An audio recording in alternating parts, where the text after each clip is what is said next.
Hello guys, and welcome back to the channel, and welcome to this week's weekly recap of the news as has been presented on this channel.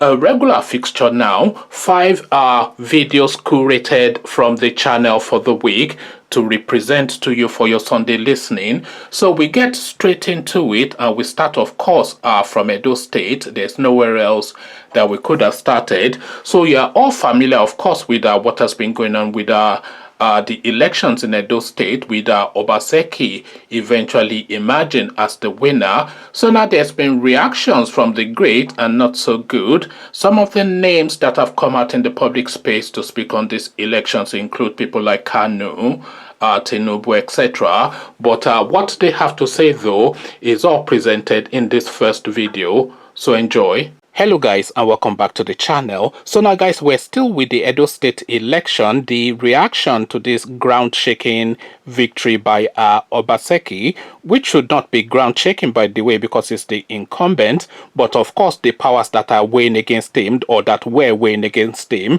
makes it a ground shaking victory. So the reactions are still coming in thick and fast, especially from the great and not so good. So I am going to sequence the reactions of known names that you're familiar with in this video. Mixed reactions, as guys I bring you this. Tinubu speaks on alleged reaction to Obaseki's victory over Ize Iyamu. So we go to the bullion van man of Lagos State first to kick this off and to see what he has to say about what's just happened. Tinubu speaks on alleged reaction to Obaseki's victory over Ize Iyamu. So now let's now see what this guy has to say.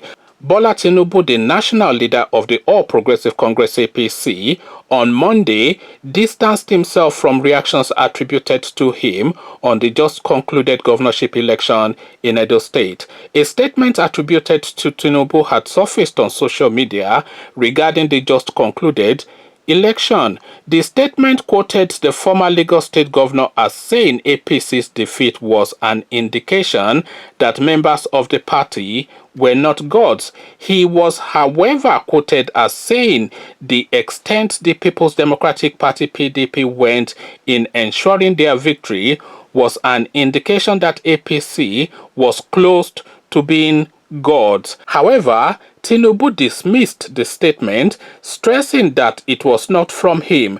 Tinubu spokesman Tunde Rahman confirmed this in a press release. Rahman, who described the statement as fake, said the APC national leader would make an extended statement at the right time. According to Rahman, please disregard any post to the effect that His Excellency Asiwaju Bola Tinubu, so I don't know what excellency he is because he's not occupying any elective position, and they usually use that reference rather to refer to somebody in an elected position, but nevertheless, please disregard any post to the effect that His Excellency Asiwaju Bola Tinubu has spoken on the Edo elections. The said statement is a fake one. It is the antics of social media merchants of fake and unsubstantiated statements. It did not come from Asiwaju.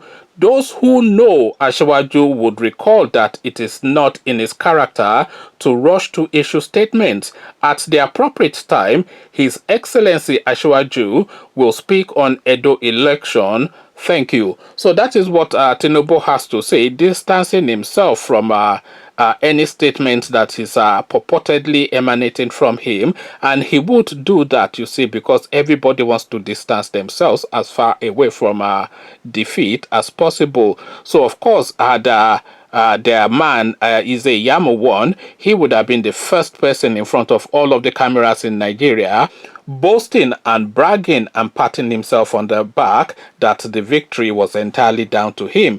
But now, of course, having taken a whipping in Edo State, he's now running away. This guy will not make a statement. Maybe in 6-7 months time he will just say something casually, but definitely you will not be hearing from him anymore on this. I'm almost certain of that. So we go on to the next commentator, and this headline now is coming from Kwakwanzo, and here it is.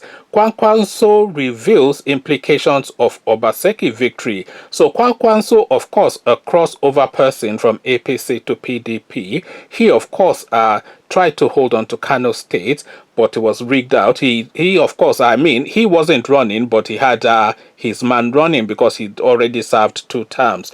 Anyway, again, the headline, Kwankwanso reveals implications of Obaseki victory. So now let's now see what Kwankwanso has to say. Former Kano Governor Rabiu Kwankwanso has congratulated Governor Godwin Obaseki for emerging victorious in the just concluded Edo State governorship election. Kwankwanso, in a series of tweets on Monday, said Obaseki's victory reflected the true choice of the people. I am especially congratulating the Edo people for their foresight in re-electing their hardworking and effective governor, Godwin Obaseki, at Governor Obaseki to continue with the excellent work of developing Edo State.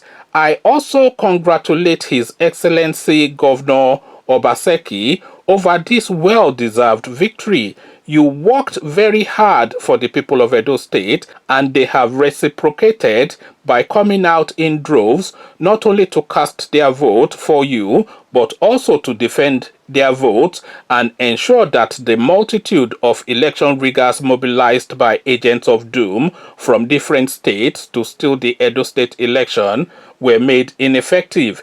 Without a doubt, our victory in Edo State was hugely facilitated by the outstanding commitment, resilience, courage, and doggedness of the chairman of our campaign council, His Excellency Yemsem Wike of Rivers State, and the entire member of the campaign council, including all PDP governors.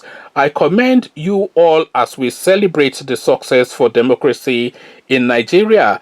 Kwankwanso also commended representatives of the international community in Nigeria, especially the United States Embassy in Nigeria and the United Kingdom Embassy in Nigeria, for their timely advice to merchants of election malpractice and perpetrators of electoral violence. Your advisory to the election riggers and promoters of election violence to know that there will be consequences beyond the borders of Nigeria for their ignominious action was very effective.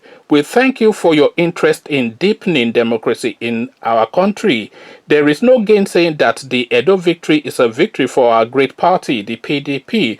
I therefore congratulate our amiable chairman, Uche Secondos, and his entire team. This success is a testimony to your dexterity, political savvy, and focused leadership. Congratulations. So this is now a guy just luxuriating in it. He's just is enjoying it, and a lot of them, of course, will come out to make statements regarding this particular victory. One, to align their name with the victory, and again to flash their names up in the political space, especially within their own party. So here he is again saying, I am still here and I am associating with what is going on. So just to maintain his relevance, really. So it's a maintain his relevance sort of a statement that you are getting from Kwankwanso. So on to the next we go, and we go to Kaduna State. I don't understand why APC was defeated in Edo State. So this is now El Rufai, our short little man from Kaduna State, the man that spends 400,000 naira on each patient for C19, even though there's no real record of C19 in Kaduna State. Again, the headline, I don't understand why APC was defeated in Edo, a headline attributed to El Rufai. So now let's now see what the demigod of Kaduna has to say. Kaduna State Governor Nasir El Rufai has said that he was optimistic up to 3 weeks ago that his party, the All Progressive Congress, would win the Edo State governorship election. El Rufai on Monday expressed shock at the election result because, according to him, opinion polls before the election indicated a win for the APC and its candidate, Osage Iyamu. The governor, who spoke on Monday morning whilst featuring on Channels Television, said the election was reasonably decent. He said, we, APC, would have loved to win And quite frankly, I was optimistic up to 3 weeks ago. The polls indicated that we were going to win. I don't know what happened in the last 3 weeks of the campaign. As you know, a large number of voters make up their minds in the last 2 weeks of the election.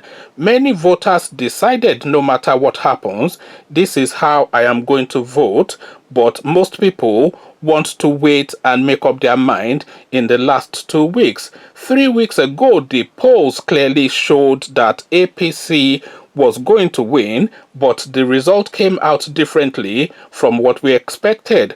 Obaseki has won. That is it. You can't go into an election without the possibility of losing. The election was reasonably decent. We were all worried about violence, but there was very little violence or none at all. So he's now making conciliatory noises. Of course, they're surprised to lose. And by the way, the reason why they did lose that election was because that election was reasonably free and fair. And the reason why that election was reasonably free and fair was because the Americans and the British, they put a sharp focus on that election, and they made a lot of noise in the build-up to that election that, look, we will not allow this. If you do this time around, woe betide you. We will come for you in all ways possible. They are saying they will seize their assets in the United Kingdom, they will lock them down out of the United States, and they will make life hell for them. The United Kingdom said they will take them to international courts. So they just made it clear that, look, we will not allow this anymore. And that is really the underpinning that led to that almost free-ish, I should say. There's no such thing as a free election in Nigeria with the vote buying and everything, but a reasonable election that represented the will of the people. Because if they were left to their own devices, then we already know what would happen. They would intimidate and beat people out of the polling booths and loot the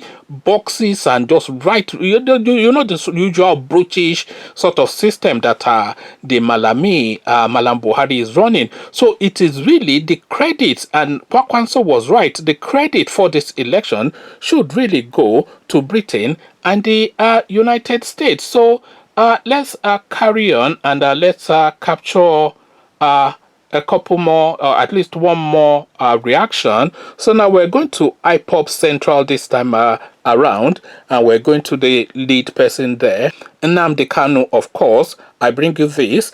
Edo election, Nnamdi Kanu reveals those responsible for Obaseki's victory. So even without reading this, I'm already expecting that Nnamdi Kanu will be associating his name as being responsible for the victory or his movement, but I'm preempting him.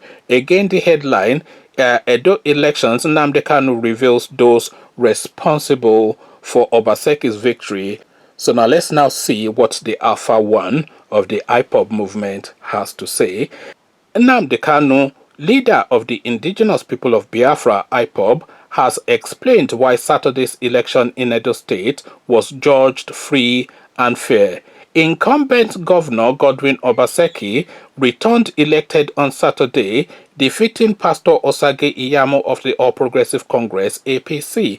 Kanu believes a free and fair election in Edo State became possible because of the threat of visa ban recently made by the United States Ambassador to Nigeria, Mary Beth Leonard. Last Monday, the U.S. government announced the ban on some Nigerians who undermined the country's democracy for involving in election rigging. And displaying Mrs. Leonard's picture on his Facebook page, the IPOB leader said, "This is the courageous U.S. ambassador to Nigeria that delivered the first truly free and fair election in the history of Nigeria in Edo State yesterday, something the EU and UK have failed to do in over 60 years. This amazing woman imposed an ordinary visa ban on perennial election riggers, and they quickly behaved themselves. Add a bit of Nyemsum Wike and the tenacity of Igodo Migodo, and you have the perfect result. So yes, I apologize to Nnamdi Kanu a little bit. I thought he would start patting himself on the back again with the usual Nzobu, but he's absolutely correct, of course, because I did say this just prior to now getting to his contribution, that the credit for this election is entirely, if not at least 80% or at least a good 65 to 80% of the credit for the election that they had in Edo State. One, for the reasonably low violence, if any at all, because the headlines are not dominated by violence, which is of course the sort of politics that Oshiomhole plays, and the headlines were not really dominated by ballot snatching, which is of course the politics of Nigeria, and the headlines were not really dominated by military security structure brutality, which is of course the sort of politics that Nigeria plays, and all of these things were removed by that threat of visa ban that the Americans and latterly the British put in place. So with all of these people now thinking that the bulk of their money are in international shores, and the British and the Americans control the international financing, and they of course love to live, really, not even to vacation, but to live in the United States and the United Kingdom and Dubai. So if you are looking for any Nigerian politician, if they are out of office, then you are most likely to find them in any of those three countries: the United States, the United Kingdom, or Dubai. Some of them live in Saudi Arabia, the more religious ones, especially the northern ones. So those are the countries where they park their money. They almost 80% of them park their monies in the United States, the United Kingdoms, and all these offshore islands. But really, a lot of their assets are in the United States and the United Kingdom. So that visa ban was a real potent threat, and they had to recoil for a moment. Now, that threat might not be so effective in Ondo State, which is coming up next month, because they've had this period to strategize on what to do or who to pay off. But that visa ban threat paused them, because the threat just came out a week or so to the election, enough time to have an impact, but not enough time for them to figure out a reaction to it. So they had to pull back and let that Edo State election run to the will of the people, and the will of the people has now played out. But then, of course, we know that there's going to be comebacks, and they are going to re-strategize, and how they re-strategize is likely to start playing out in Ondo State. Conversations in the comment section. You've now heard the reactions of 3 or 4 prominent people. I say prominent, or perhaps notorious should be the more apt term, but you've certainly heard the opinions of 3 or 4 well-known Nigerians. I should say that is more irrefutable. So 3 or 4 opinions of well-known Nigerians. Now, what is your opinion? This is really where the question is. Come share them with me in the comment section. But before you do that, click on the red subscribe button so it turns gray. The bell button notifies you every time I drop a new video. Click on like as well, because that helps with the YouTube algorithm. Once you've done all the clickings, come join me in the comment section. Come tell me what you're making of this mixed reaction that you have heard. So I'll leave you here. Carry this conversation on with you in the comment section. But here, I say peace. Hope you enjoyed that. So with the next one, we're going a bit romantic, and we're speaking, of course, about Malam Buhari's side chick, Sadiya Farouk. So now, fed up with hanging around waiting for Malam Buhari to make a decision, and giving up on the pushback that she has been getting from Aisha, Malam Buhari's wife, Sadiya has finally given up on the race for Malam Buhari's heart, and she has found a man of her own. So all of that is explained in this second video, so enjoy. Hello guys, and welcome back to the channel. So now guys, fed up with hanging around and conceding defeat to Aisha, Malam Buhari's side chick has finally decided to move on. As guys, I bring you this. Humanitarian Affairs Minister Sadiya Farouk reportedly weds Chief of Air Staff Sadiq Abubakar. So you all recall, of course, a couple of months ago, this lady was all over the news as being Malam Buhari's side chick, and she was going to be moved into Aso Rock. That was when Aisha was agitating a lot against the cabal, and she was in London then when this lady was being paraded as Buhari's new bride, and a wedding. They had even picked a wedding date apparently, because wedding dates were being announced in the papers, etc., to the point that Aisha had to hurriedly fly back to Nigeria and confront the media right there on the tarmac at the airport in Abuja. So again, the headline: Humanitarian Affairs Minister Sadiya Farouk reportedly weds Chief of Air Staff Sadiq Abubakar. So let's see how this played out. The Chief of Air Staff, Air Marshal Sadiq Abubakar, has married Minister of Humanitarian Affairs, Disaster Management and Social Development, Hajia Sadiya Umar Farouk. It's been reported that the wedding fatia between the two top government officials held last Friday, September 18, 2020, at Maitama Juma Mosque in Abuja. It is true that the Chief of Air Staff and the Humanitarian Affairs Minister have gotten married. Very few people were invited to attend the wedding fatia because the couple and those close to them did not want to publicize the issue, a source told correspondents. Another source said the two have been in love for some time. They have been in a relationship for a while, and what happened on Friday has put to rest all speculations about her relationship with President Muhammadu Buhari, he said, so he being the source. Hajia Farouk made news in October last year when it was widely speculated that she was set to wed President Buhari. The presidency released a statement dismissing the report. So there you have it now. Buhari's side chick has now been passed on to his man Friday. So it's pass her around effectively is what they are doing with this babe by my own reckoning. And she's in there now. Because you recall, of course, that it was in the throes of the drama around this lady being Malam Buhari's side chick that, as I said, Aisha flew back from London to come and confront. But I think Aisha now would rest easier in the villa as this lady finally concedes defeat and goes off to marry the Air Force guy instead, Malam Buhari's man Friday. Conversations in the comment section, the love triangle has now had an additional person entering it. So I'm not sure what you describe that as. Is that a quartet now, a love quartet, or is a triangular quartet? Anyway, come tell me the language that we're using to describe this now. 3 has now become 4. Malam Buhari, Aisha, Sadiya, and now this now Sadiq.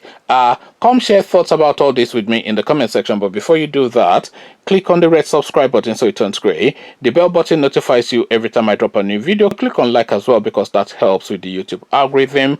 Once you've done all the clickings, come tell me now all this passing the girls round amongst these elderly people, these 70-80-year-old people still being playboys. Come tell me what you're making of all this. So I'll leave you here.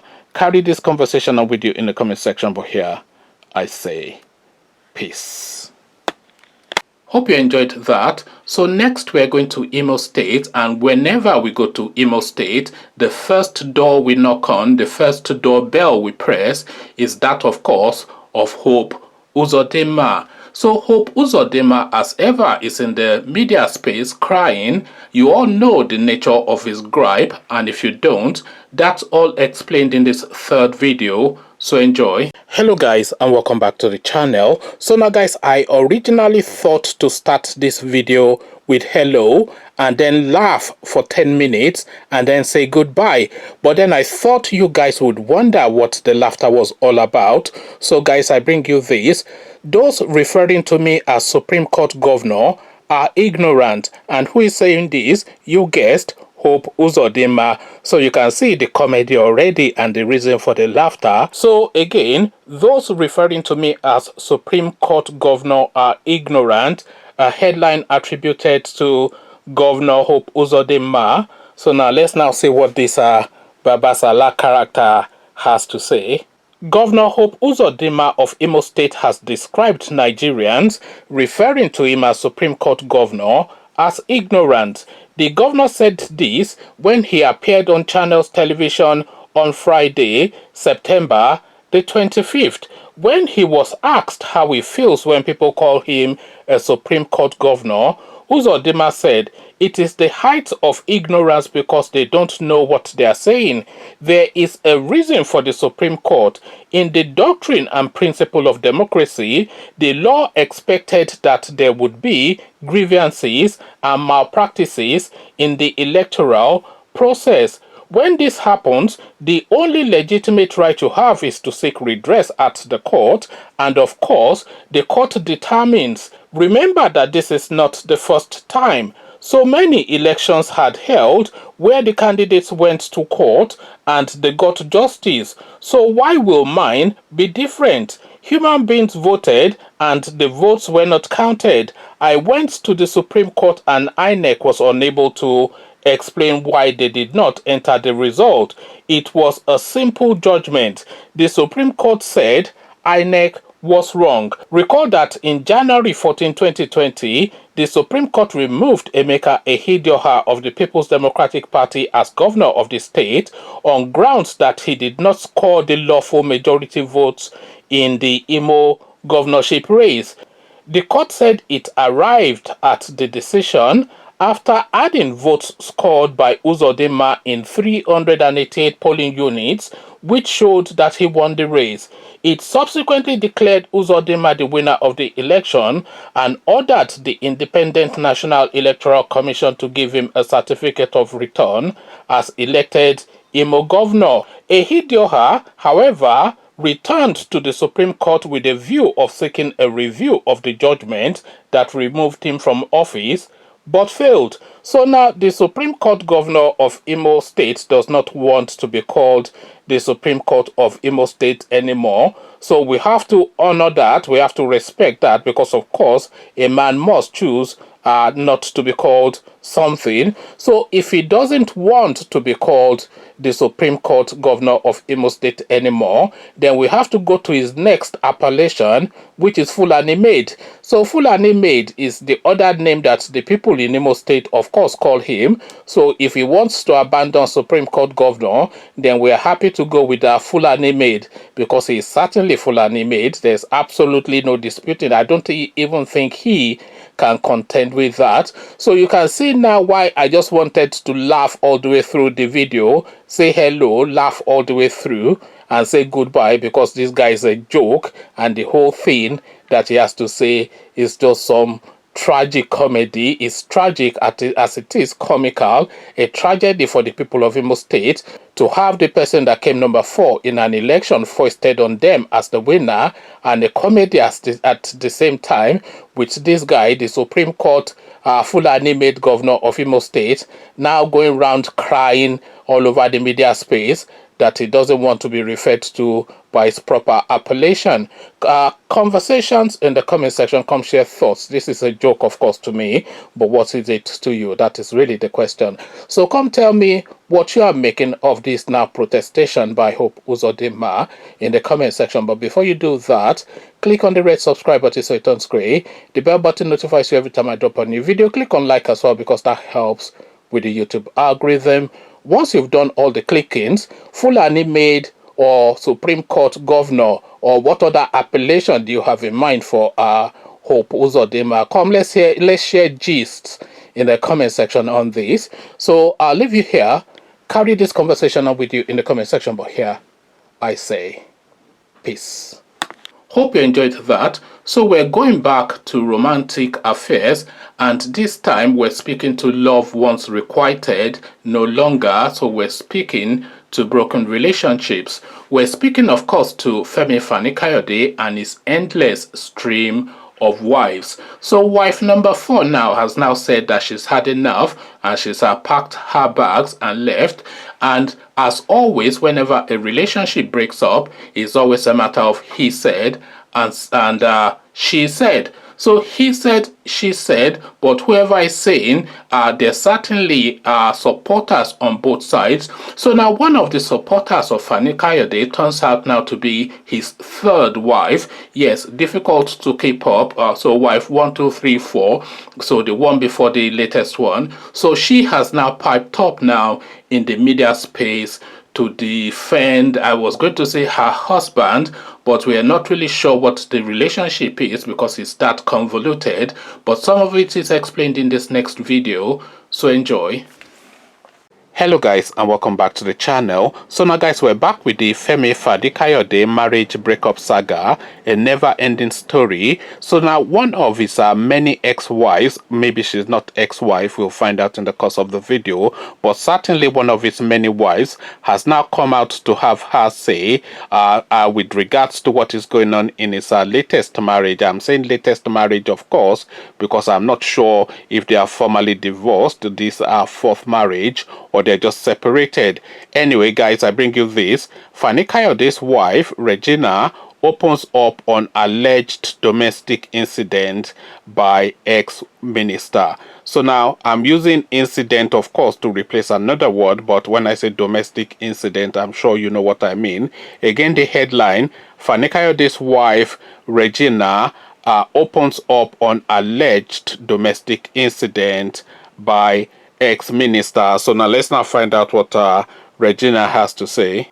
Mrs. Regina Fani-Kayode, the third wife of Femi Fani-Kayode, a former minister of aviation, has opened up on the allegations of wife battery and other forms of domestic incident against the People Democratic Party (PDP) chieftain. Fani-Kayode's marriage with former beauty queen Precious Chikwandu recently hit the rocks, with the woman's family members alleging persistent domestic incidents. Back in 2018, the marriage nearly came to its knees after Precious had also accused Fani-Kayode of similar incidents. But Fani-Kayode, through his aide Jude Ndukwe, described the story as fake news. But the former minister's third wife, Regina, in a Facebook post on Tuesday, insisted that the politician is being falsely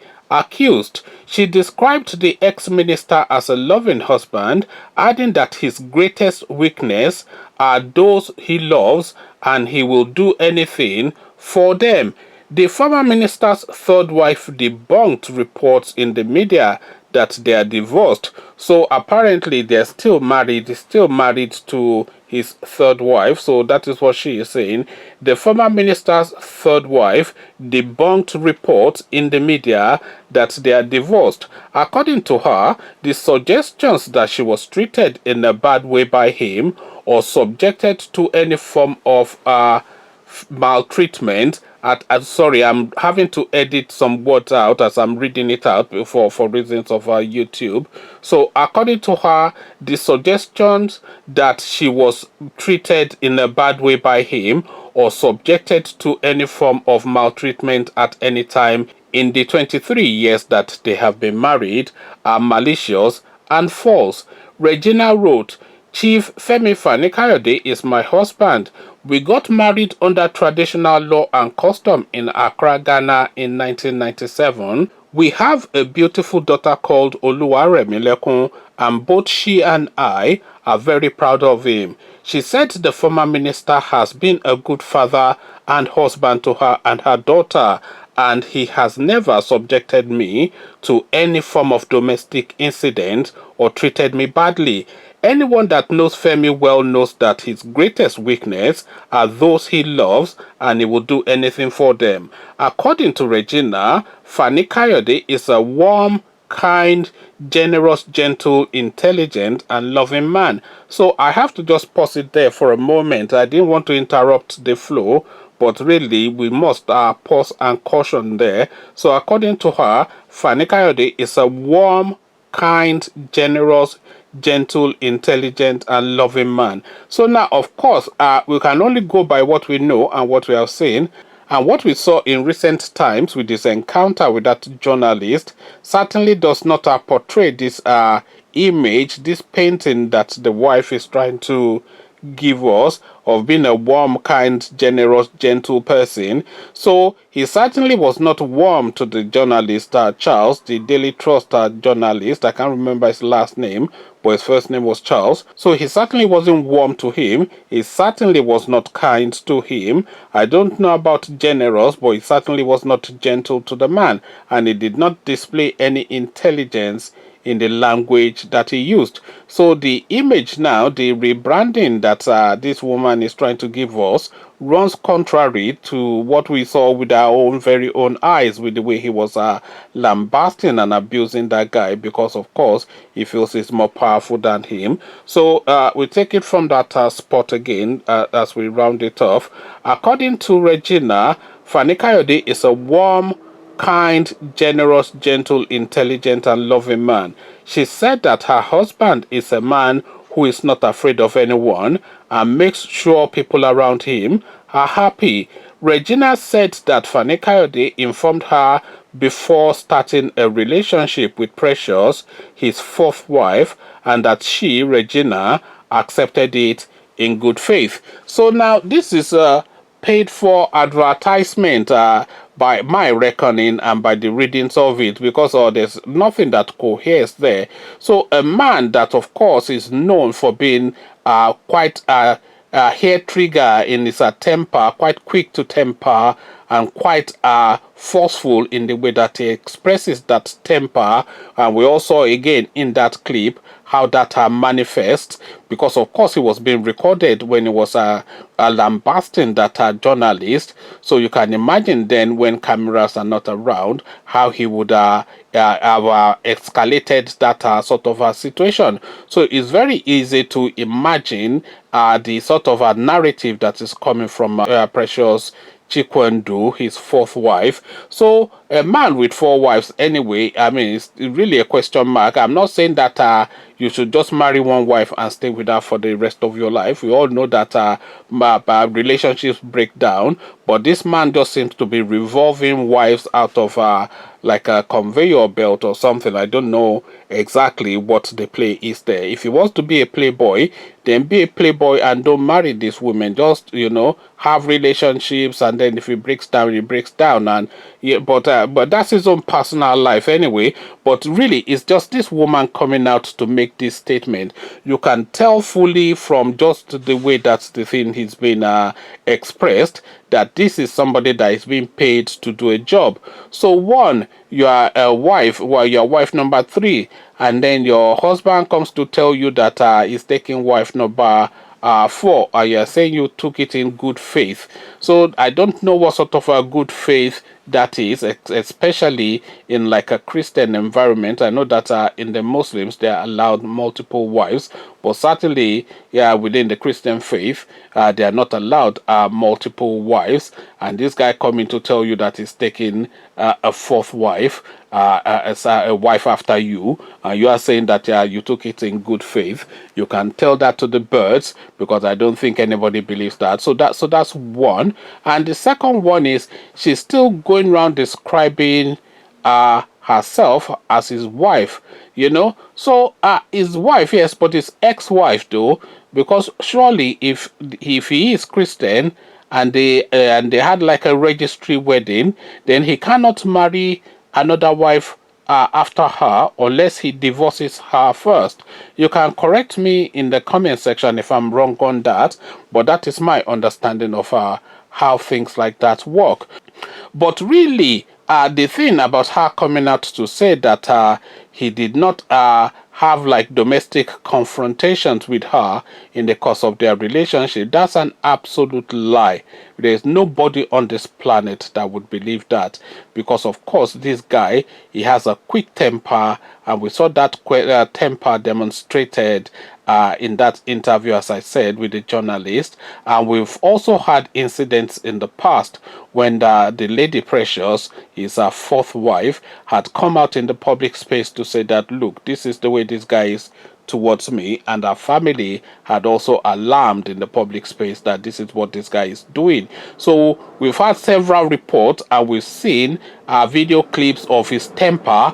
So you cannot then, in spite or despite all of that evidence, the copious mounting evidence against this guy, say that is the direct opposite of one, how people are describing him, and two, how people have seen him in a short video clip.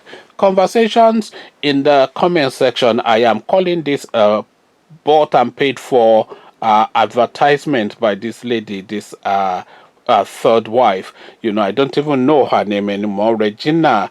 Yeah, so Regina Fani-Kayode, she still goes around describing herself as.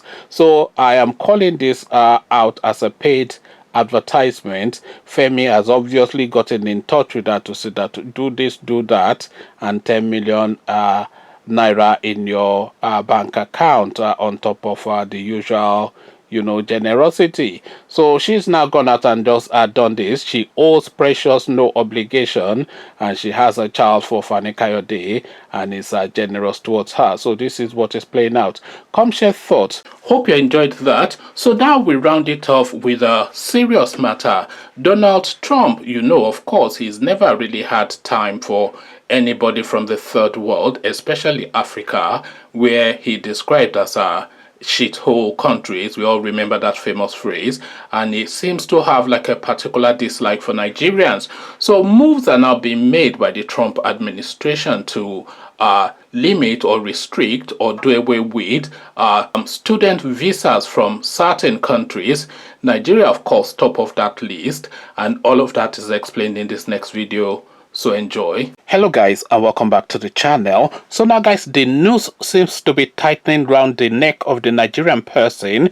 Nowhere to run. Even the education that we pride ourselves in is being denied us, apparently. As guys, I bring you this. United States announced new measures to limit visa duration for Nigerian students. So, of course, you know how Nigerians like to study, especially abroad, and there's nothing that a Nigerian takes pride in more than to carry that American or British certificate to say that this is what I have achieved. But it looks as though the Americans are moving against that now, as again, United States announces new measures to limit visa duration for Nigerian students. So now let's now see what this means. The United States government has released a new proposal to restrict Nigerian students and students from several other countries to a 2-year study visa. The United States Department of Homeland Services announced the new measures on Thursday with a long list of affected countries, including nations in Africa, Asia, Eastern Europe, and the Americas. The new proposal is based on a 10% threshold of overstay.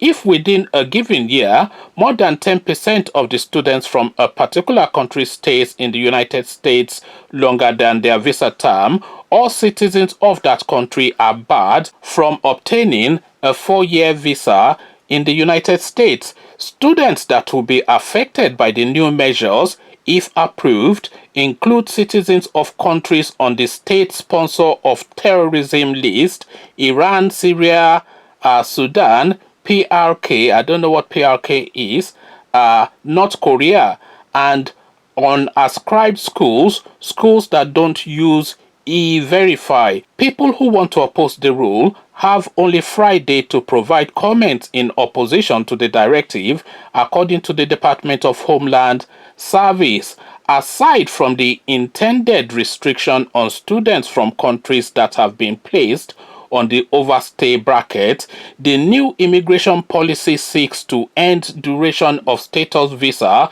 for international students, exchange visitors, and international media. Policy Council advisor at the non-partisan American Immigration Council, Arion Milnik, explained on Twitter, students should be limited to visas that last 2 to 4 years with extension allowed. Milnik wrote, Explaining the intention behind the new proposal, the immigration lawyer said the vast majority of these countries would have been banned from 4-year degrees based on this overstay provision. It is collective punishment. Here is the best example I can give for why collective punishment based on visa overstay rates is arbitrary and cruel. In 2019, 6 students from Tuvalu were supposed to leave the United States. One did not. As a result, the visa overstay was 17%, meaning all Tuvaluans would be punished, he tweeted. Full list of countries whose citizens have overstayed their visa in the United States and are subject to the new rule if it comes into effect are Afghanistan, Benin, Bhutan, Burkina Faso, Burundi, Cameroon, Central African Republic, Chad, Congo, Congo ROC, Cote d'Ivoire, Djibouti, Equatorial Guinea, Eritrea, Ethiopia, Gabon, and the Gambia.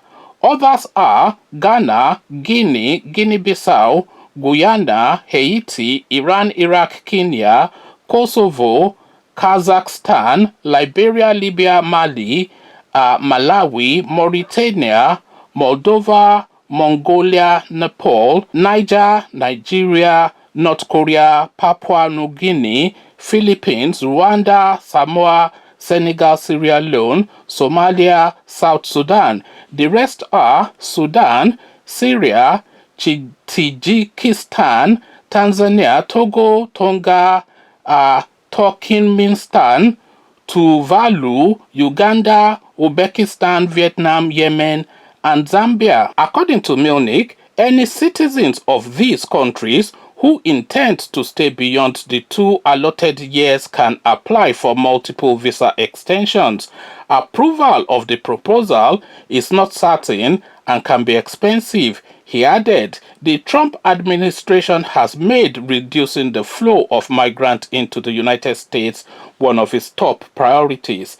Earlier in the year, his government released a directive to international students whose courses are online to leave the United States or transfer to schools that have in-person classes. So there you have it, ladies and gentlemen. I mean, Trump has never really made a secret of his disdain for Nigerians especially and the third world in general. So we went through the list and it's a good 80% of course African countries, especially black African countries, and there are no surprises there, especially given the thrust of the Trump administration, America first and all that.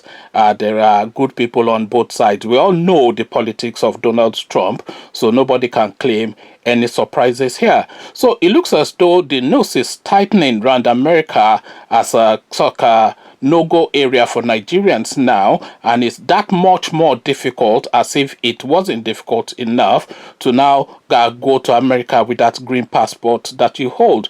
So now you are being effectively restricted to your country is effectively what is going, because of course what we find and what a lot of people notice is when America takes this sort of aggressive position, once they've perfected that position, it then tends to cascade to other countries, especially European countries, and firstly the United Kingdom. So you can expect to start hearing this sort of noises coming out of the United Kingdom as well, with all these visa restrictions on people, especially from African countries and third world countries as well. So Trump plays his cards again, but then of course if you had fixed up your country with all of the resources that you have, then you would not be, they wouldn't put Saudi Arabia on that list, for instance. And which country is more pariah than Saudi Arabia with what is going on there, especially with their new prince, who is just a ruthless person. So they won't put that there. They won't put UAE there. They won't put Dubai there. No, they want that because they got their country right